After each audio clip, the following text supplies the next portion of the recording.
하나님 말씀은 요한계시록 1장 1절부터 3절까지 읽겠습니다. 예수 그리스도의 계시라. 이는 하나님이 그에게 주사 반드시 속히 일어날 일들을 그의 종들에게 보이시려고 그의 천사를 그의 종 요한에게 보내어 알게 하신 것이라. 요한은 하나님의 그 말씀과 예수 그리스도의 증거 곧 자기가 본 것들을 다 증언하였느니라. 이 예언의 말씀들을 읽는 자와 듣는 자들과 그 가운데 기록한 것을 지키는 자들은 복이 있나니 그 때가 가까움이라. 오늘부터 이해가는 요한계시록 주제별 강해란 제목으로 말씀을 나누겠습니다. 우리가 원전으로 다시 보는 요한계시록은 동영상으로 제작이 돼서 우리 꿈의 교회 유튜브 홈페이지 들어가면 거기 재생 목록에 원다계라는 목록으로 나와 있습니다. 원전으로 다시 보는 요한계시록을 줄여서 원다계. 거기 아마 동영상이 거의 30개 정도 돼서 있을 것입니다. 그건 이제 1장 1절부터 성경 말씀을 따라가면서 쭉 본 거고요. 우리는 이번에는 주제별로 요한계시록을 보려고 합니다. 그래서 오늘 첫째 시간은 요한계시록의 핵심 포인트 4가지란 제목으로 4가지 점을 우리 중점적으로 짚어보도록 하겠습니다. 보통 요한계시록을 어렵다고 그러죠. 많은 분들이 어렵다. 읽어도 이해가 안 간다. 근데 오늘 4가지 포인트 때문에 그렇습니다. 그 가장 첫 번째 것이 요한계시록은 계시록입니다. 계시를 기록한 것인데 요한계시록을 묵시라고 여기는 경우가 많이 있습니다.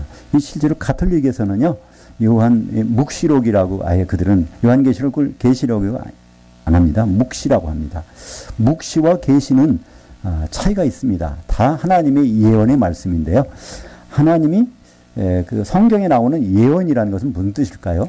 그 예언이라는 건 헬라말로 프로페테이아라고 합니다. 이 프로라는 것은 그로 끄집어낸다는 뜻이고요. 베테이라는 것은 원래 이제 포스라고 해서 나온 빛이란 말인데요. 빛에서 나온 말인데 사진을 찍어서 감광해서 현상해서 내보낸다는 뜻입니다. 그래서 여기 나온 말이 영어로 뭐가 나오죠?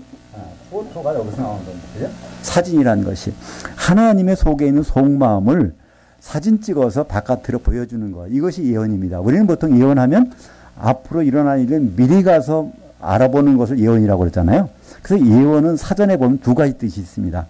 앞에 일을 미리 말하는 것. 그것 예언이고요. 성경에서 예언은 그 얘기가 아닙니다. 앞에 있는 일도 있고요. 과거에 있는 일도 있고 여하튼 하나님의 속마음을 후련하게 쫙 펴서 사진 찍어서 보여주는 것. 그것을 성경에서는 예언이라고 그러고요. 그거 하는 사람을 선지자라고 이렇게 얘기를 합니다. 그래서 이 예언은 2 종류가 있는데요. 하나는 묵시고 하나는 계시입니다. 그래서 이 묵시라는 뜻은요. 어두울 묵자를 쓰잖아요. 이게 보이긴 보였는데 이게 뭔지를 잘 몰라보는 겁니다. 영어로 하면 비전이라는 건데요. 보이긴 보이는데 이것을 알아보기 위해서는 여러 가지 연구를 해야 됩니다. 그러니까 연구를 해서 겨우 알 수 있는 그런 것을 우리는 이제 묵시라고 그러죠. 그래서 성경에는요, 묵시라는 단어가 한 25번 정도 나오는데요. 예를 들어서 이사야서 그거를 역대 그 상에 보면 이사야가 기록한 그 묵시록에 보면 이렇게 묵시책이라고 그렇게 하거든요. 그러니까 선지자들이 말한 모든 내용은 계시가 아니라 묵시입니다. 다니엘서도 그 다 묵시책입니다. 그러니까 묵시라는 것은 우리가 봐도 이해할 수가 없는 거예요. 연구해봐야 되는데 연구해도 확실히는 잘 모르는 겁니다. 나중에 가보면 이래서 이런 말씀 주셨구나. 이것이 묵시거든요. 근데 요한계시록은요, 묵시가 아니라 바로 계시입니다. 이 계시라는 단어는요, 헬라어로 아포칼립시스인데요. 이 칼립시스라는 것은 뚜껑이나 커튼, 지금 여기 창문이 있는데 그 커튼 닫아놓으면 안 보이잖아요. 근데 커튼 딱 열면 쫙 보이죠. 그래서 이 커튼 친 것을 아포라는 건 찢었다는 뜻입니다. 찢어냈다. 아포는 떼어냈다. 떼어내. 그 커튼을 다 떼어졌으니까 그건 보기만 하면 되는 겁니다. 연구할 필요 없어요. 만약에 이게 덮였다 그러면 저 바깥에 뭐가 있을까? 그건 묵시입니다. 뭐가 있지? 이거 연구해야 됩니다. 근데 계시는요, 이것은 그냥 보기만 하면 됩니다. 요한계시록에서 한 번도 너 이거 연구해봐라 그런 얘기 없어요. 요한계시록은요, 해석해봐라 없습니다. 요한계시록 뭐라고 되어 있지? 1장 3절에 이것을 읽고 듣고 그것을 지키는 자. 근데 지킨다는 뜻이 행동으로 옮긴다는 뜻이 아니라 그 지킨다는 거는요. 뭐요? 고양이에게 생선가게 지키면 안 된다. 그런 거. 이게 뭐죠? 이게 주위에서 주목해서 쳐다보는 겁니다. 여기 기록된 내용이 어떻게 정말 이루어지고 있고, 그렇게 이러다 보면, 주님이 곧 오시겠구나. 그것을 조심해서 주위에서 보란 뜻이죠. 그러니까 요한계시록은 읽고, 듣고, 그걸 주위에서 보는 용도로 주신 것이지, 이걸 연구해서 해석하고 하라고 주신 것이 아닌데, 지금, 대부분은 그런, 그래서 요한계시록 해석, 요한계시록 강해, 뭐 이런 것 많이 나오는데요. 물론 이렇게 붙일 수 있지만 원래 이 요한계시록은 그런 용도로 주신 것이 아닙니다. 그냥 보기만 하라는 거예요. 잘 이해가 안 갈 수 있어요. 그러나 보다 보면 이해가 간다는 거죠. TV 드라마 같은 경우 그렇잖아요. 처음부터 안 봐가지고 중간에 이렇게 보니까 내용이 한국말 하는데도 무슨 얘기인지 몰라요. 근데 쭉 보다 보면 전체적인 얘기가 스토리가 잡히지 않습니까? 요한계시록도 그렇거든요. 그냥 읽어보면 뭐 일곱 별이 나오고 일곱 촛대가 나오고 이게 무슨 얘기인지 몰라요. 근데 조금 뒤에 가보면 뭐가 있어요? 그러니까 바로 이 1장 12절에 거기 일곱 촛대가 나오는데 1장 20절에 가보면 뭐예요?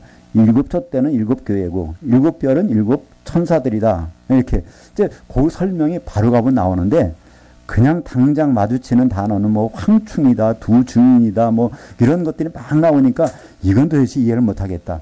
조금 인내심을 가지면 됩니다. 그 다음에 거기서 설명이 나와요. 반드시. 그래서 요한계시록은 다른 참고서가 원래는 필요 없습니다. 뭐 다니엘서도 띄고 뭐 에스겔서도 보고 스가랴서도 보고 그거 다 가지고 요한계시록 봐야 조금 보인다? 이거 아닙니다. 오히려 그걸 모르는 게 더 나아요. 그냥 헷갈려요, 오히려. 그러니까 요한계시록을 확실히 본 다음에 이걸 가지고 다니엘서를 읽거나 스가랴서를 읽거나 보면은 그것들이 왜 이런 걸 기록해 놨을지를 오히려 우리는 쉽게 알 수 있게 되는 것이죠. 그래서 구약의 가장 대표적인 묵시록이 예언서가 다니엘서죠. 근데 다니엘서의 마지막 장이 12장입니다. 12장 9절에 보면 뭐라고 되어 있죠? 제가 읽겠습니다. 한번 같이 한번 읽어보죠. 다니엘서 12장 9절. 그가 이르되 다니엘아 갈지어다 이 말은 마지막 때까지 감수하고 봉함할 것임이니라. 하나님이 봉해놓은 것을 사람이 연구해서 열어볼 수 있을까요? 이거는 불가능합니다. 근데 사람들은 다니엘서를 잘 연구해야 요한계시록을 읽을 수 있다고 사람들이 생각합니다. 이건 그렇지 않습니다. 아무리 지식이 뛰어나고 연구를 해봐도요, 하나님이 봉해놓은 거는요, 그 사람이 읽는다면 그거는 이상한 일입니다. 그럼 하나님이 잘못 봉한 거예요. 그죠? 그래서 그건 마지막 때까지. 마지막 때는 그거를 열어볼 때가 있다는 겁니다. 어떻게 열어볼까요? 마찬가지. 요한계시록을 보면 그게 다 풀리게 돼 있잖아요. 그죠? 그래서 요한계시록 22장 마지막 장입니다. 10절을 볼까요? 또 내게 말하되 이 두루마리 예언의 말씀을 인봉하지 말라. 때가 가까우니라. 그러니까 다니엘서는 봉함하라고 돼 있고 요한계시록은 인봉하지 말라고 돼 있습니다. 열어놓으라고 돼 있어요. 근데 우리는 거꾸로 알고 있잖아요. 요한계시록 읽으면 큰일 나는 것처럼 잘못되는 것처럼 하나님이 열어주셨는데 우리는 막는 사람이 있다는 거예요. 왜 이렇게 막는 사람이 생기죠? 이거는 목사님들이 이거는 봐야 되는 책이라 이렇게 얘기합니다. 잘못 봤다가는 이단으로 빠진다고. 목사님들이 봐야 된다고. 그것이 성경 구절에 그런 비슷한 말씀이 있긴 있어요. 요한계시록 2장 1절, 2장 8절, 12절, 18절, 3장 1절, 7절, 14절 7군데를 보면요. 교회의 사자에게 편지하기를 이렇게 돼 있어요. 그러니까 요한계시록은 그 교회마다 사자에게 편지한다는 거예요. 그렇게 번역이 돼 있습니다. 그렇다면 교회 뭐라고 그러죠? 만약에 담임 목사님이 강단에서 설교하려면 대표기도 하시는 분이 그러잖아요. 주의 사자에게 성령이 두루마기를 입혀주셔서 말씀을 전하게 하옵소서. 그러니까 목사님, 담임 목사님을 주의 사자라고 우리는 부르잖아요. 그죠? 그러니까 여기 요한계시록 보면은 이 7번이나 교회의 사자에게 보낸 편지라고 돼 있으니까 요한계시록. 그러니까 이 성도들 평신도는 이건 보지도 않아야 되겠구나. 이렇게 생각하는데 그 사자라는 말은 번역이 아주 잘못돼서 그렇습니다. 영어로 하면 엔젤이에요. 엔젤이 뭐죠? 천사예요. 사람이 아니라 목사님이 천사입니까? 아니에요. 그 교회를 담당하고 있는 그 교회에다 하나님의 말씀을 선포해주는 그 천사에게 이런 말을 해서 그 교회가 알아듣도록 하라는 그런 뜻의 말씀인데 그 천사를 사자라고 번역하니까 사명자, 교회 사명자, 담임 목사, 당회장 목사님이라고 번역을 해오다 보니까 아주 이상하게 된 것이죠. 그죠? 그래서 이것은 교회 그 담당하는 그 천사를 통해서, 왜냐하면 천사는 용도가 있잖아요. 히브리서 1장 14절에 보면 모든 천사들은 바로 하나님 부리시는 영으로서 구원받을 상속자들 도와주라고 보내신 것이 아니냐. 그래서 교회에다 천사를 보내주신단 말이에요. 그를 통해서 이 말씀을 선포해 주시는데 우리는 그것을 당회장 목사님, 담임 목사님이라고 생각하다 보니까 그러다 보니까 그러잖아요. 요한계시 1장 20절인가요? 거기 보면 그 어린 양의 그 인자의 손에 뭘 7별을 붙잡고 있는데 그 별이 7사자다. 그러니까 야 이거 이제 주의 사자, 담임 목사님은 다 주님이 붙잡고 있다. 그러니까 이 담임 목사님을 건드린다면 주님의 손을 건드리니까 천벌을 받는다. 그래서 이거는 그렇게 이제 신격화시키는 것이 있는데요. 거기도 7별은 7교회의 사자니라 이게 아니라 그것도 천사입니다. 다 천사를 번역을 잘못해서 그렇게 된 거죠. 한마디로 이 요한계시록은요. 목사님들에게 주신 편지가 아니에요. 요한계시록은 누구한테 줬죠? 1장 우리가 읽었듯이 누구한테요? 그 하나님의 종들에게 준 겁니다. 그럼 하나님의 종들이 누굴까요? 그것도 우리는 답을 다른 데서 찾으면 안 되고요. 요한계시록을 찾아야 됩니다. 요한계시록 19장 5절에 보면요. 그럼 거기는 이제 찾으실 필요 없고요. 거기 보면 크든지 작든지 무론대소하고 하나님을 경외하는 자가 하나님의 종이라고 되어 있어요. 그러니까 하나님을 경외하면요. 그 사람은 하나님 인정하게 종이라고, 내 종이다 이렇게 얘기하는 겁니다. 그 경외한다는 뜻은 뭐죠? 두려워한다는 겁니다.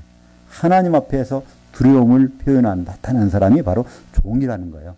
근데 하나님을 두려워하는 자, 경외하는 자를 또 요한계시록 11장 18절에 보면요. 그게 바로 성도라고 합니다. 그러니까 성도들이 바로 하나님의 종이에요. 그리고 이 요한계시록은 누구한테 보낸 편지라고요? 22장 6절에 보면 그 종들에게 보이시려고 보내셨고 22장 16절에 보면요. 나 예수는 바로 내 천사를 보내서 교회들에게 말씀했다는 거예요. 그러니까 요한계시록의 수신자는 누굴까요? 교회면서 요한계시록의 수신자는 성도들입니다. 그렇기 때문에 요한계시록은 어떤 신학자에게 주신 것도 아니고 개인 목사님한테 주신 것도 아니고 개인 신자들에게 주신 것도 아니에요. 교회의 몸을 이루고 있는 성도들에게 주신 이 편지가 바로 요한계시록입니다. 그러니까 이것을 학문적으로 연구해봤자 이거는 그 사람께 준 편지가 아니니까 아무 소용없는 거예요. 그러니까 요한계시록의 수신자는 바로 우리 성도들입니다. 그러니까 우리에게 하나님 왜 주셨을까요? 필요하니까. 필요 없는 걸 주실 분이 아니잖아요. 우리가 하나님이 경험해서 알듯이, 그죠? 필요 없는 것은 막아주시는데 요한계시록을 주신 이유는 성도들이 반드시 읽어봐야 될 때 필독서기 때문에 우리에게 주셨는데 우리는 너무나 뜯어보지도 않고 이거 겁난다. 이렇게 또 읽으면 안 된다. 이런 다른 소리에 우리는 방해를 받아서 요한계시록을 안 보고 있는 것입니다. 이것이 바로 요한계시록 우리가 접할 때 첫 번째 포인트. 이것이 바로 요한계시록은 봉함된 묵시가 아니라 열려져 있는 하나님이 열어놓으신 계시라는 겁니다. 이 영어를 보면, 영어 단어를 보면 조금 더 확실히 알 수 있어요. 영어로 요한계시록은 뭐라고 그러죠? 레벨레이션. 이 레벨레이션은요 어디서 온 말이냐면 요 베일에서 온 말입니다. 베일. 베일은 뭐죠? 베일에 가려 있다 그러죠? 이렇게 덮개로 가려 있는 게 이것도 베일일 수 있고요. 이게 덮어놓은 겁니다. 그것을 리베일 하면 이거 폭로한다, 드러낸다 뜻입니다. 영어로 리베일 그러죠? 예. 그거 폭로하는 동작. 그것이 바로 레벨레이션이고 우리말로 계시라고 번역한 겁니다. 그러니까 이 요한계시록은 베일을 찢어내는 거예요. 그러니까 덮어있는 뚜껑을 열어놓은 겁니다. 이것만큼 확실하게 볼 수 있는 게 어디 있겠습니까? 그것도 우리에게 우리를 나쁜 용도로 오신 것이 아니라 하나님이 주님이 사랑하셔서 바로 사도 요한을 통해서 그의 천사, 이건 누굴까요? 예수님의 모습을 하고 나타난 천사가 요한에게 이걸 다 보여준 것, 그것을 기록한 것, 그것이 바로 요한계시록입니다.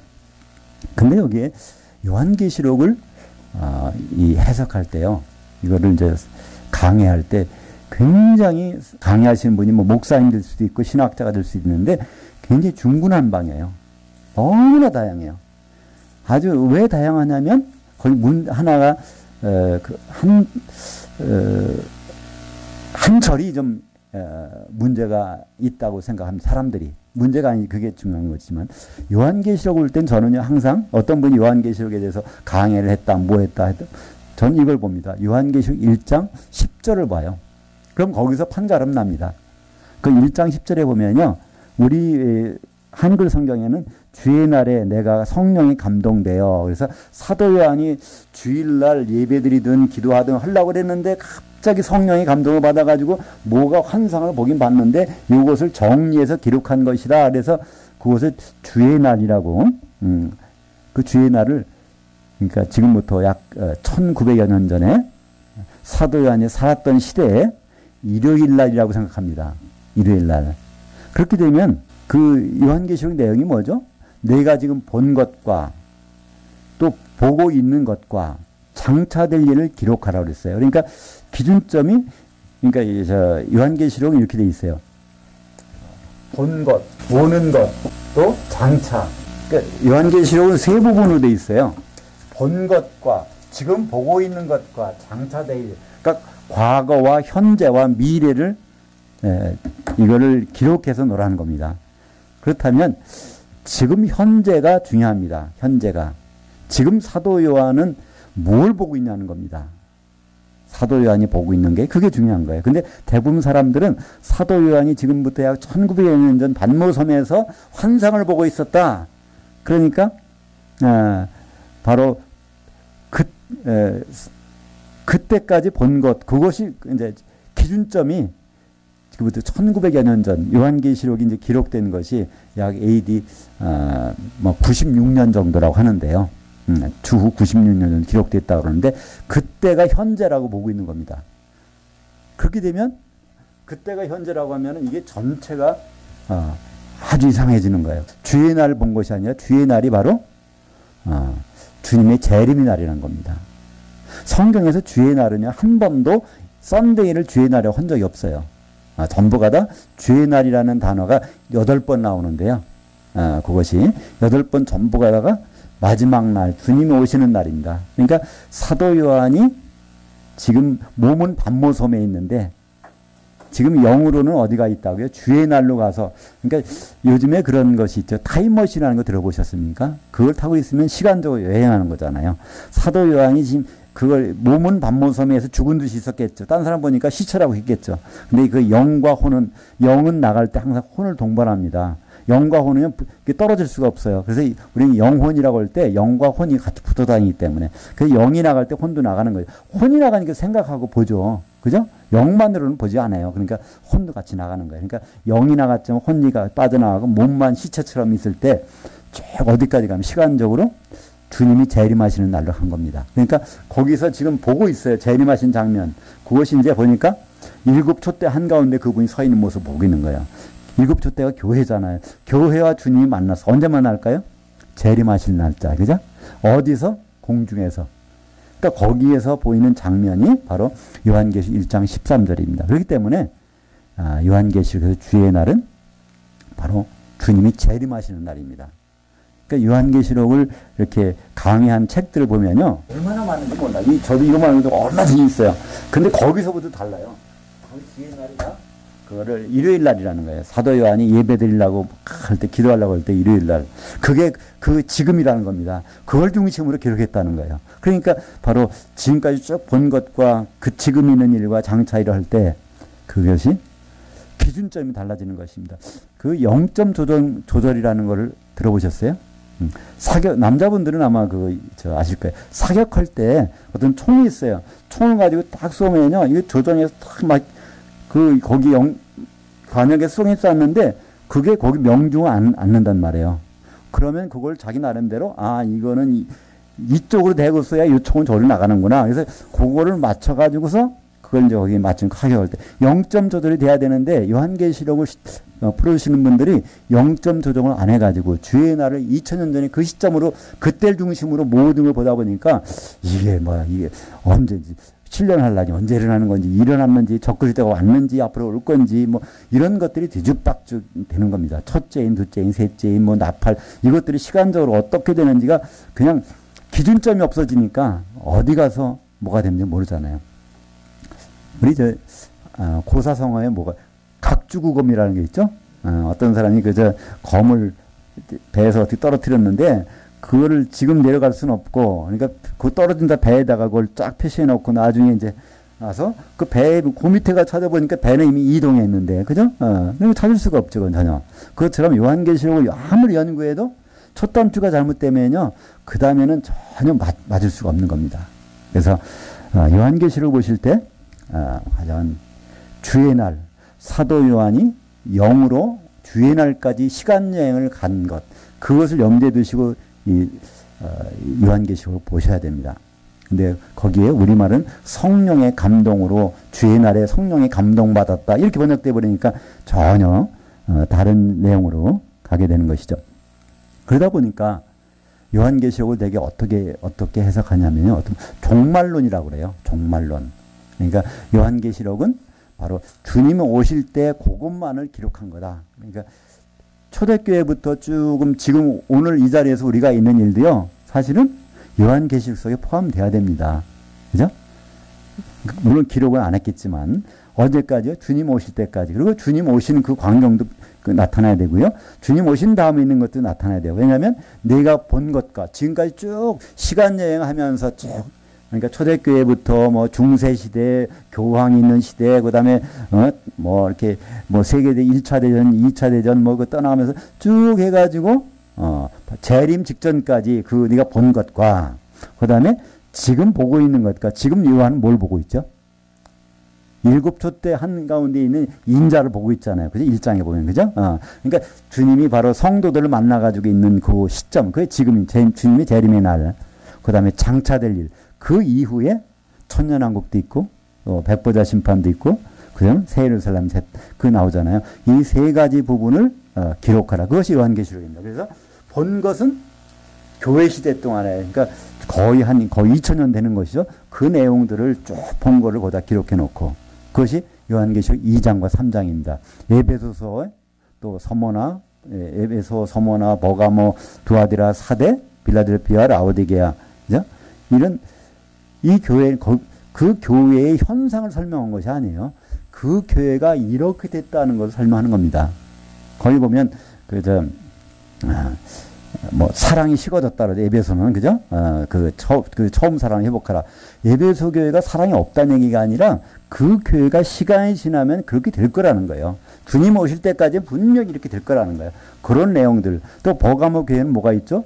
거기에 굉장히 사탄의 회의가 있는 데라 이미 교회가 사탄에 점령하고 있다는 거예요. 근데 거기에는 누가 있었어요? 안티바라는 사람이 그걸 다 배척하고 순교를 당했다는 거 돼 있잖아요.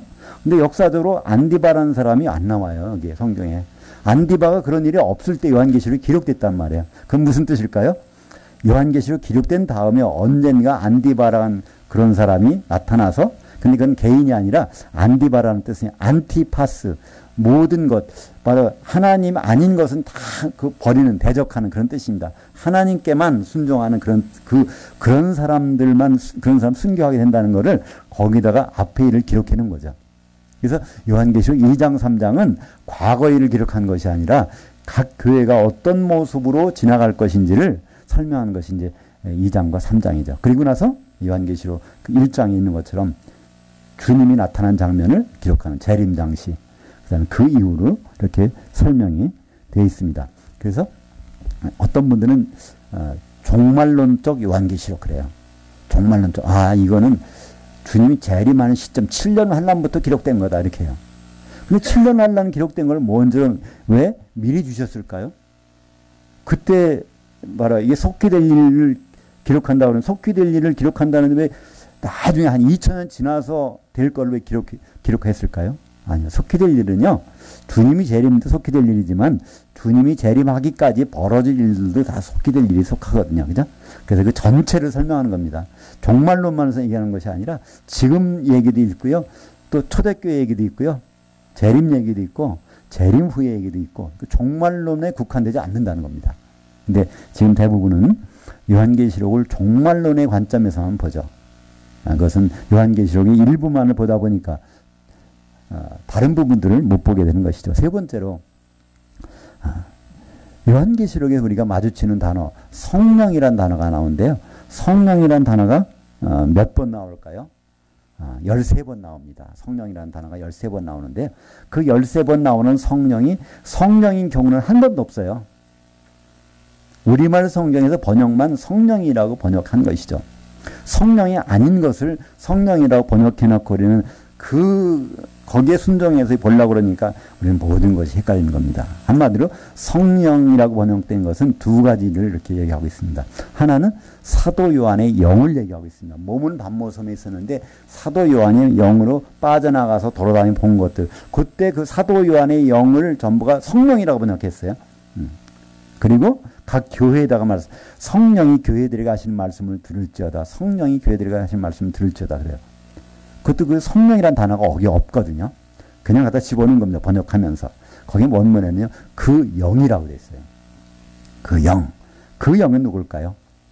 그 영. 영이라는 건 뭐죠? 모든 천사들은 부리는 영으로서 천사입니다. 근데 그 영은 단수예요. 거기 나온 그 영은. 바로 예수님의 모습을 하고 나타나는 천사. 왜냐하면 요한계시록 1장 1절에 나오죠? 예수 그리스도의 계시라 이는 하나님은 그에게 주사 반드시 속히 일어날 일들을 그의 종들에게 보이시려고 그의 천사를 예수님의 모습을 하고 나타난 천사를 사도 요한에게 보이게 해서 이것들을 다 알려줬다는 겁니다. 그러니까 요한계시록 22장 16절도 그래요. 나 예수는 내 천사를 사도 요한에게 보내서 교회들에게 다 말씀했느니라. 그러니까 바로 예수님은 교회들에게 누굴 보냈다고요? 요한계시록 22장 16절 내 천사를 보냈다는 거예요. 근데 성령이 교회들에게 하신 말씀을 들을지어다. 그게 성령이 아니라 그 영이 교회들에게 하시는 말씀을 들을지어다. 예수님은 예수님 천사를 보냈다고 그러고 근데 성경에서는 그 영이 교회들에게 말씀했다고 그러고 그러니까 그 영은 뭘까요? 예수님의 천사죠. 그러니까 예수님의 모습을 하고 나타난 그 천사를 우리말 성경에 다 성령이라고 번역해버리니까 오늘 또 지금 성령이 교회들에게 하신 말씀을 들을지어다 이렇게 해야 되나 보다. 이게 전혀 다른 말이죠. 성령님은 안 계시단 말이 아닙니다. 교회에는요. 진짜 교회라면 성령님은요. 여기 충만한 게 있어요. 성령이 덩어리가 된 우리들이 성령 때문에 한 덩어리가 된 거란 말이에요. 근데 따로 어디 다른 데서 성령이 또 우리 성령 덩어리 우리에게 말씀한다고요? 이상하잖아요. 우리는 지금 여기 떡 한 덩어리가 있다고 한번 생각해 보시죠. 떡을 이거 할 때 어떻게 떡이 만들어집니까? 물로 반죽해야 이게 만들어지잖아요. 그죠? 반죽에 떡이 됐는데 이게 물이 보여요? 물이 안 보여요. 그러나 분명히 물이 들어가서 떡이 됐다는 건 다 알잖아요. 근데 우리는 물로 반죽하지만 이 중동 지방에서는 뭐로 반죽한다고요? 기름으로 반죽합니다. 왜냐하면 물에 석회수가 많이 들어있어 그거로 반죽하면 이게 담석증에 걸린단 말이에요. 그래서 중동에 반드시 가루는 기름으로 반죽합니다. 그래서 엘리야나 엘리사 그러잖아요. 이 집에 밀가루와 기름이 끊이지 않게. 왜 기름이 필요하냐면 밀가루 반죽해서 떡을 만들어 먹으려면 반드시 기름이 있어야 된단 말이에요. 그래서 그거를 떡을 만들어 먹었는데 기름으로 반죽해서 만든 떡에 기름이 보입니까? 안 보이거든요. 그러나 기름이 없습니까? 거기다 스며 있거든요. 그래서 요한계시록에서 이 교회에는요. 이미 성령이 스며 있어 성령 때문에 우리는 교회 한 덩어리가 된 거거든요. 그렇기 때문에 따로 교회는요. 따로 바깥에서 성령이 교회들에게 하신 말씀을 들을 필요가 없어요. 왜냐하면 교회 자체는 성령 덩어리니까. 근데 그것을 여전히 성령이 교회들에게 하신 말씀을 들을지어다 하니까 여기 있는 성령은 생각지도 안 하고 다른 데서 뭘 좀 들어보려고 막 쫓아다닌단 말이에요. 그죠? 그것이 바로 7번 나오고요. 또 요한계시록 14장 13절에도 거기도 성령이라고 되는 성령이 아니라 그 영이고요. 또 요한계시록 22장 7절에도 성령과 신부가 말씀하시기를 이렇게 나오는데 거기도 성령이 아니에요. 바로 예수님의 천사인 그 영과 신부, 신부가 어린 양의 신부인 바로 교회를 얘기하는 거죠. 그죠? 그래서 이 교회는 누가 충만해요? 교회는 성령이 충만한 것이니까 목마른 자는 와서 생명수를 값없이 마시라. 그러니까 생명수를 마시려면요. 어디 가야 된다고요? 교회 가야 되는 거예요. 그죠? 예수님의 신부인 교회에 가서. 다른 데에선 설 수가 없는 곳이 바로 성령이죠. 근데 이 사도 요한의 영을 전부가 다 성령으로 번역해서 문제가 생긴 겁니다. 그러니까 요한계시록은 어떻게 보면 견문록입니다. 견문록이 뭘까요? 견은 본 거, 문은 들은 거, 들은 문자죠. 보고 들은 거. 요한이 보고 들은 거예요. 근데 요한계시록에 이것이 4번 나옵니다. 4번. 사도 요한 1장 10절에 보면요. 사도 요한이 주의 날로 쭉 가는 거예요. 시간적으로 주의 날, 주님 재림하시는 데까지 가는 거예요. 근데 그 장소는 어딜까요? 찬송가에 부르잖아요. 주님 만날 그것도 우리는 알 수 없도다 그러잖아요. 근데 알 수 없잖아요. 성경에 기록되어 있어요. 데살로니가 4장 17절에 보면 어디서? 공중에서 주를 영접한다고 되어 있잖아요. 그러니까 주님과 교회 성도들이 만나는 장소는요. 공중 말고는 없어요. 성경에 그거밖에 기록이 안 됐으니까. 그래서 우리는 거기서 주님과 교회가 만나는 것을 알고 있습니다. 그렇다면 요한계시록 1장 13절에 7촛대 한가운데 주님이 계시면 인자가 계시면 그거는 그 장소는 셋째 하늘도 아니고 땅도 아니고 바로 하늘들에 있는 공중이죠. 그죠? 공중에서 거기서 예수님은 공중으로 내려오시고 우리는 거기까지 휴거돼서 올라가서 그 모여있는 장면이 바로 7촛대 한가운데에 있는 인자의 모습을 볼 수 있잖아요. 그러니까 사도 요한이 맨 처음 여행 간 곳은 어디예요? 공중으로 갔어요. 그리고 시간적으로는 주님 오시는 그 주의 날로. 그러다가 4장 2절에 보면요. 이리로 올라오라 그래요. 사도 요한이 그래서 그리로 가는 거예요. 거기가 어딜까요? 어린 양의 보좌가 있어요. 주님이 지금 계신데 어디죠? 셋째 하늘이란 말이에요. 요한복음 3장 13절에 바로 하늘에서 내려온 자 외에는 인자 외에는 셋째 하늘로 올라간 자가 없다 그랬어요. 어떤 사람들은 그래요. 엘리야가 승천했는데요 그래요.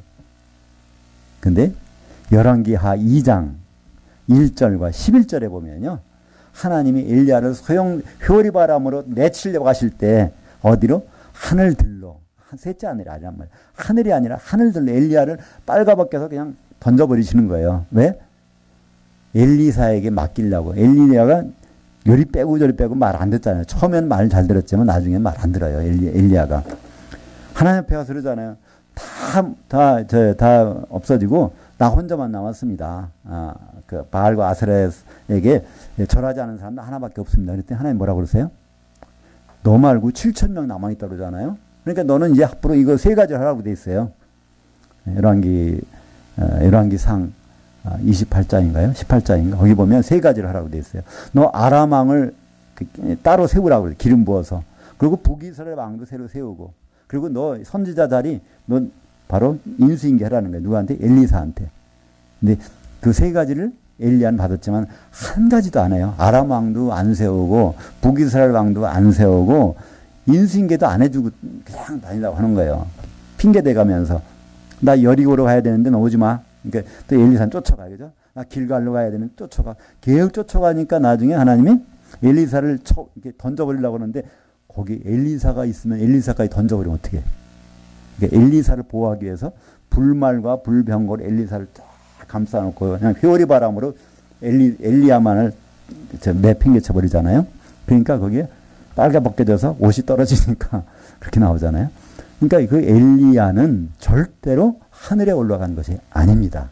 하늘들에 우리가 있는 곳이 이 공간이 하늘들이잖아요. 어딘가에다가 팽개쳐 버린 거죠. 그래서 예수님만이 셋째 하늘에 있단 말이에요. 그 예수님이 셋째 하늘 어린 양을 보았다는 거잖아요. 그죠? 요한계시록 4장 2절에 보면 어린 양이 이걸 보았다는 거. 셋째 하늘에 올라가서 거기서 쭉 본 것들. 그 내용이 요한계시록 4장, 5장, 6장, 7장, 8장, 9장, 10장, 11장, 12장, 13장, 14장, 15장, 16장까지입니다. 그럼 17장에 오면 갑자기 사도 요한을 어디로 데리고 가냐면요. 광야로 데리고 가요. 17장 3절에 보면. 그것도 성령이라고 거기 나오는 성령이 아니에요. 사도 요한의 영을 광야로 데리고 가서 거기 광야에 가보니까 누가 있어요? 봐요. 짐승을 타고 있는 여자가 있어요. 그러니까 짐승 누구죠? 적그리스도 나타난 거예요. 그 여자 큰 음녀. 그러니까 교회가 타락하는. 그러니까 7년 환란 동안에 있는 일들이 벌어지는 거죠. 그러니까 시간적으로는 7년 환란 때의 시간으로 가고 장소는 타락한 교회의 모습을 가서 본 것이 17장 3절부터 17장, 18장, 19장, 20장, 21장. 그래서 21장 10절에 가보면 거기에 사도 요한을 다시 높은 곳으로 데리고 가는 거예요. 그때 이미 이 온 땅이 없어졌어요. 백보자 심판이 끝났잖아요. 그러니까 땅덩어리가 다 없어졌어. 하늘도 없어지고 새 하늘과 새 땅에서 새 하늘에 새 땅이 내려오는 장면을 보기 위해서 높은 데 올라가서 사도 요한이 쫙 보는 겁니다. 그리고 거기 듣는 거예요. 그래서 거기도 뭐 견문, 그죠? 사도안이 거기 가서 마지막으로. 그게 네 번째 커트입니다. 만약에 이게 비데오로 촬영했다면 이 비데오가 필름이 네 가지 있는 거예요. 그죠? 맨 첫 번째 필름은 어디예요? 주의 날로 가서 쭉 본 것들. 그것이 1장 10절부터 쭉. 그 다음에 두 번째 필름은 어디 있어요? 4장 1절부터 이리로 올라오라 셋째 하늘 가서 쭉 본 것들. 그 다음에 17장 3절에 광야로 끌고 가서 그 적그리스도하고, 그죠? 큰 음료, 그러니까 7년 환란 시대에 벌어지는 일들을 교회의 모습을 쭉 본 것들. 그 연결돼서 마지막에 가서는 이게 다 없어진 다음에 새하늘과에서 새 땅이 내려오는 것을 보여주시려고. 요한계시록 21장 10절에. 그래서 그걸 다 그 네 가지를 기록하는 것이 바로 요한계시록입니다. 그러니까 요한계시록은요, 요한이 연구해서 나온 것이 아니에요. 연구의 작품이 아니고, 뭐, 묵시 문학이라고 하는 문학 작품도 아니에요. 그냥 기행문이에요. 가서 본 것들을 그냥, 요즘 같으면 그냥 비디오 카메라로 찍었겠지만, 그땐 비디오 카메라가 없으니까 눈으로 본 것을, 자, 글로 기록해서 남겨놓은 것입니다. 이것이 로마 사람들이 이걸 없애버릴까봐 뭐 상징을 집어넣어서 뭘 집어넣어서 몰래 이렇게 바꿔가지고 이해하기 못하게. 그거 아니에요. 요한은 그런 재주도 없고 그렇게 할 필요도 없는 거예요. 왜냐하면 하나님이 내가 지금까지 본 것과 보고 있는 것과 또 장차될 일들을 기록하라 해서 그걸 기록해야지, 그것을 기록하지 않는다면 요한은 하나님 뜻대로 말을 순종하지 않은 사람이잖아요. 그래서 요한계시록은 22장 18절과 19절에 보면 가감을 사람 없게 돼 있어요. 가감을 못한다는 건 완전하다는 얘기잖아요. 예언이 완전해요. 하나님의 속마음, 예언은 하나님의 속마음이 다 드러나는 건데 하나님의 속마음이 완전히 드러났다는 거예요. 요한계시록. 그러니까 요한계시록은 가감이 안 돼요. 가감했다가는요, 거기에 모든 더하면 요한계시록 나오는 재앙을 다 더해줘요. 그러니까 요한계시록에서 가장 큰 재앙이 뭘까요? 불못에 들어가는 거예요. 세세토록. 그것에서 뭘 빼버리면요, 생명나무에 들어가 그 성, 예루살렘 성에 못 들어간다는 거예요. 예루살렘 성 바깥엔 불못이잖아요. 결국은 요한계시록을 조금이라도 더하거나 조금 빼면 이거는 가는 곳이 정해져 있어요. 어디죠?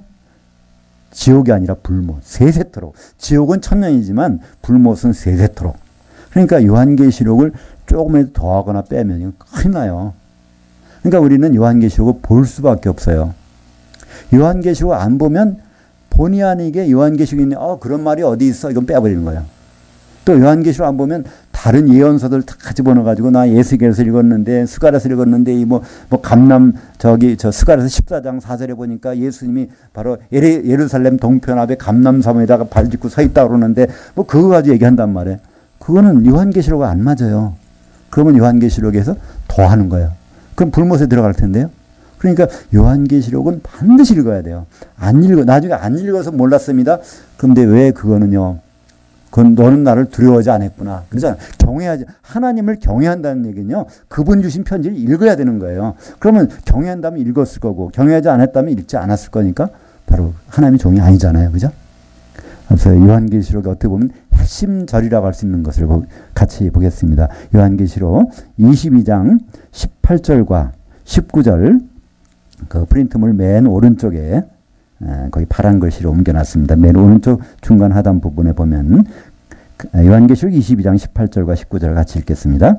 내가 이 두루마리 예언의 말씀들을 듣는 모든 사람에게 증언하노니 만일 누구든지 이것들 외에 더하면 하나님이 이 두루마리에 기록된 재앙들을 그에게 더하실 것이요 만일 누구든지 이 두루마리의 예언의 말씀들에서 제하여 버리면 하나님이 이 두루마리에 기록된 생명나무와 및 거룩한 성의 참여함을 제하여 버리시리라.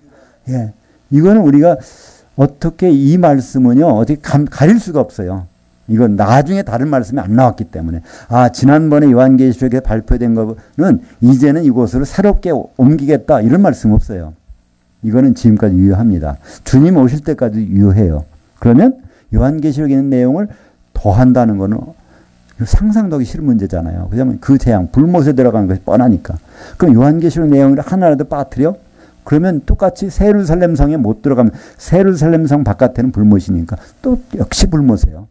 그러면 요한계시록을 안 봤다고 책임 면피가 아니에요. 그죠? 요한계시록은 이거 읽어보라고 주신 건데 안 읽었으니까 그 책임은 더 큰 거죠. 무시한 거니까. 그래서 요한계시록은 정말 무서운 책이기도 합니다. 그러나 요한계시록은 어려운 책은 결코 아니에요. 왜냐하면 계시로 다 열어서 보여주셨으니까. 요한계시록 어렵다면 아직은 여기저기를 제대로 안 읽으셔서 그렇습니다. 이 내용을 읽기 위해서는 여기를 봐야 되는데 여기를 안 읽었을 뿐이지 요한계시록은 절대로 어렵지 않습니다. 어려울 리가 없어요. 계시기 때문에. 하나님이 열어주신 것이 어렵다면 이상하잖아요. 사람들이 열어줬다면 어려울 수도 있어요. 그 사람 실력이 없으니까. 근데 하나님은 실력이 대단하세요. 그러니까 그런 실력이 있는 분이 열어주셨다면요. 우리가 당연히 이건 다 알 수가 있는 내용이잖아요. 그래서 이 요한계시록은 봐도 되고 안 봐도 되는 책이 아니라 반드시 봐야 됩니다. 더구나 요한계시록을 우리가 왜 읽어야 될까요? 우리는 보통 요즘에 그러잖아요. 교회에서 뭐 은사, 성령 집회 뭐 그러잖아요. 방언하고 통역하고 뭐 죽은 자도 살리고 병도 고치고 그런 은사 집회라는 거 있잖아요. 하나님의 성령의 능력이 나타나야 된다. 특별히 고린도전서 12장 하고 14장에 보면 그런 내용들이 있어요. 그것이 잘못됐다는 얘기가 아닙니다. 그때 당시에는 아직 마지막 온전한 예언, 요한계시록이 없었기 때문에 하나님의 뜻을 알기 위해서는요. 예언하는 은사를 받은 사람이 있어서 하나님 뜻을 전해줘야 돼요. 그럼 교회가 듣고 그대로 해야 되고 어떤 때문에 방언으로 나온단 말이에요. 그럼 방언 통역하는 사람이 그 말을 가지고 전달해주고 어떤 사람은 지식을 가지고 구약의 예언서들을 가지고 그 지식으로 다 알아서 이걸 풀어가지고 교회가 나아갈 길을 그때그때 했단 말이에요. 그래서 예언도 있어야 되고 방언도 있어야 되고 그 다음에 지식도 있어야 돼서 그걸 가지고 했었는데 그것은 다 없어진다고 됐어요. 언제? 온전한 것이 오면은 그것이 없어진다고 돼 있어요. 근데 온전한 걸 일반적으로 뭐라고 하는지 아세요? 고린도전서 13장 10절에 온전한 것이 올 때는 이 모든 것이 다 폐하해진다고 돼 있어요. 그때 그래서 온전한 것을 사람들은 뭐라고 했냐면 예수님이라고 그래요. 예수님이 재림하시면 이거 다 필요 없어. 예언도 필요 없고 방언도 필요 없고 다 그런 뜻일까요? 근데 이 온전한 것이라는 것이 우리 영어에는 그게 없지만 헬라어 원문에는요. 성이 있습니다. 중성이라고 되어 있어요. 중성. 이 중성이라는 것은 어떤 사람을 얘기하지 않습니다. 만약에 이것이 예수님이라면 남성 단어를 썼어야 돼요. 근데 중성이라는 것은 그 앞에 내용들입니다. 부분적으로 예언하고 부분적으로 방언하고 부분적으로 알고 있는 것들 이것이 다 중성이거든요. 이거 다 없어진 거예요. 왜냐하면 온전한 것이 왔으니 실제 주인공이 나타나는데 뭐가 필요하겠어요. 그죠? 네. 그래서 바로 선을 보려고 그러는데 사진으로만 이렇게 봤어요. 왔다. 근데 어느 날 맞선 보는 날 딱 그 사람 나타났어. 뭐 사진 뭐가 필요 있어요. 그 사람 얘기하면 되는 거지. 그죠? 그래서 우리는 예언이나 방언이나 뭐 병고침이나 은사가 나타나는 것이 나쁘다는 뜻이 아니라 그것은 유효기간이 있단 말이에요. 온전한 것이 올 때까지 필요하다는 거예요. 하나님의 속마음이 예언을 완전히 밝혀져서 나타날 때 바로 온전한 예언이 왔는데 그때 가서 여기 가서 방언 들어보고 예언 들어보고 해봐서 뭘 해보려고 하십니까? 더 좋은 것이 있는데, 그죠? 지금 뭐 이제 페라리 새 차 뽑아서 탁 선물 받았는데 그냥 가지도 않는 거, 그냥 갖다 쓰는 거, 이거 있는데 그거 안 타고 그거 몰고 다니게 됐어요. 얼마나? 그러니까 우리가 지금 예언해보고 예언 은사 받으러 가고 방언하고 뭐 하는 거 그것이 나쁘다는 것이 아니라 더 좋은 거 있는데 왜 더 좋은 요한계시록을 안 보느냐는 거예요. 하나님 온전한 예언이 다 나와 있는데 그래서 그것이 우리 고린도전서 13장 8절부터 10절까지 같이 읽겠습니다. 찾으셨죠? 프린트물로 오른쪽 하단에 파란 글씨로 되어 있습니다. 고린도전서 13장 8절부터 10절까지 사랑은 언제까지나 떨어지지 아니하되 예언도 패하고 방언도 거치고 지식도 패하리라. 우리는 부분적으로 알고 부분적으로 예언하니 온전한 것이 올 때에는 부분적으로 하던 것이 패하리라. 그러니까 지금 예언하고 방언하고 통역하고 하는 것은요. 이건 부분적으로 하는 것들이에요. 온전한 것이 아직 안 왔을 때 지금은 온전한 것이 왔으면 이거로 다 통용이 되는데 왜 그걸 가지고 그죠? 네. 그러니까 우리는 그거로 시간을 뺏기는 것보다는요. 요한계시록의 뜻을 알고 더 많은 효율적인 일들을 할 수 있죠. 그렇기 때문에 요한계시록은 온전한 예언이고 그래서 요한계시록은 모든 성경이 결론입니다. 성경이 잘 이해가 안 가세요? 마태복음 읽을 때 이해가 안 가세요? 그럼 요한계시록 보면 딱 답이 나옵니다. 마태복음 예를 들어서 9장 15절 물론 번역은 잘 안 됐지만 예수님이 금식에 대해서 설명하셨어요. 혼인집 손님들이 신랑과 같이 있을 때 금식할 필요가 있느냐? 그러나 신랑을 뺏길 날이 있으니 금식할지니라. 거기가 번역이 아주 엉망인데 제대로 번역하면 이렇게 되어 있어요. 신부실에 있는 하나님의 아들들이 신랑과 같이 있을 때는 금식할 필요가 있느냐? 그러나 신부실에 있는 하나님 아들이라도 그 신랑을 뺏길 날이 온다는 거예요. 그때는 금식, 아주 고통을 당해야 된다는 거예요. 그게 뭐죠? 바로 기름을 준비하지 않고 주님을 하나님 아들, 이 하나님을 믿어서 예수 믿어서 하나님의 아들이 됐어요. 그 신부실이라는 교회 안에 같이 있어요. 그러나 신랑을 뺏길 날이 있다는 거예요. 바로 결혼식 할 때는 한 몸이 돼야 되는데 그때 한 몸이 되는 건 기름이 있는 사람만 한 신부가 되는 건데 그렇지 못하면 바로 진짜 금식, 아주 금식이라는 뜻은 고통당하는 겁니다. 바로 그것을 뭔지 몰랐는데 요한계시록 19장에 보면 나오잖아요. 어린 양이 혼인날이 이르렀고 바로 그의 아내가 준비되었으니, 그러니까 한 세마포 옷을 입었는데 그건 성도들의 의로운 행실들이다. 성도들이 거기 딱 붙여서 한 세마포 옷을 입은 한 신부가 됐더라. 거기에서 탈락한 사람들은 그것이 요한계시록 보니까 마태복음 9장 15절에 나오는 신부 대기실에 있는 하나님의 아들들이 누군지를 우리는 알 수가 있는 것이죠. 그렇기 때문에 우리는 요한계시록을 초월할 수 있는 성경은 없습니다. 에스겔 읽은 것과 스가랴서 읽은 것과 요한계시록도 뭐가 좀 안 맞는데? 그거 안 맞으면요, 스가랴서나 에스겔 뭐가 좀 약간 부족한 거예요. 요한계시록은 부족할 수 없습니다. 바로 요한계시록은 모든 걸 초월하고 요한계시록을 통해서 모든 것은 해석이 되고 설명이 되는 것이거든요. 에스겔서에 나오는 환상이 이해가 안 간다. 요한계시록 그게 없으면 그 이해 안 간다. 그건 잊어버리시대요. 그건 이제 필요가 없으니까 만약에 그걸 집어넣는다면 뭐가 돼? 요한계시록을 더하는 거예요. 그죠? 예수께서 나오는 이 장면을 우리가 어떻게 연구할까 해서 그 요한계시록 붙여보니까 없어. 그러면 요한계시록 더한다면 큰일 나는 거예요. 그죠? 그래서 우리는 오히려 이 구약성경 다른 것을 볼 때 조심하셔야 돼요. 그냥 요한계시록을 가감할 수 있으니까. 요한계시록은 바로 가감할 수 없는, 그러나 요한계시록은 바로 왜 주셨을까요? 우리에게? 그 목적이 나옵니다. 이유가 나와요. 다시 요한계시록 1장 3절 보겠습니다. 요한계시록 1장 3절 우리 맨 앞에 그리고 이 예언의 말씀들을 읽는 자와 듣는 자들과 그 가운데 기록한 것을 지키는 자들은 복이 있나니 그 때가 가까움이라. 여기 보면 복 받으려면 지키라는 거예요. 복. 이때 복은요, 보통 복이 아니라 성경에는 복이 두 종류 있어요. 이 세상에서 형통한 복이 있고요. 그리고 또 하나의 복은 직선이라는 단어예요. 장애물이 없다는, 주님과 우리가 만난다는 거예요. 어떤 장애물이 없이. 이것이 바로 여기 요한계시록에 나오는 복, 그것을 마카리오스라는 단어를 씁니다. 마카리오스. 구약에서는요, 아슈레이 그래요. 아슈레이나 마카리오스는요, 그거는 이 세상에서 맛볼 수 없는 복이에요. 그거는 직선의 복인데 주님과 대면하는 복이거든요. 네, 주님과. 그러니까 우리가 만약에 곡선이라고 하면 뭐죠? 두 점 사이를 연결하는 가장 가까운 것이 직선입니다. 근데 만약에 장애물이 있다고 그러면요, 그건 돌아가야 되잖아요. 얼마나 먼지 몰라. 그래서 이 복이라는 단어는 아슈레이, 마카리오스는요, 직선. 주님과 아주 대면할 수 있는 복. 영원히. 지옥 갈 필요도 없어요. 그때는 그죠? 만나서도. 큰 깊은 바다에 떨어지지도 않아. 계속 그분의 아내가 돼버렸으니까. 그죠? 그 복을 누가 받는다고요? 요한계시록을 읽는 사람, 듣는 사람, 그리고 지키는 사람. 행동으로 옮긴다는 뜻이 아니라 주목해서 관찰하고 지켜보고 주의하는 사람이 바로 복이 있다는 겁니다. 그러니까 요한계시록은 우리를 겁주려고 주신 것이 아니라 복 주려고 하신 거예요. 근데 하나님 복은 너무 싫다고 하는 사람은 이거를 읽지 않겠죠. 듣지도 않겠죠. 그거에 관심도 없겠죠. 그러니까 지킨다는 뜻은 관심을 갖는다는 뜻입니다.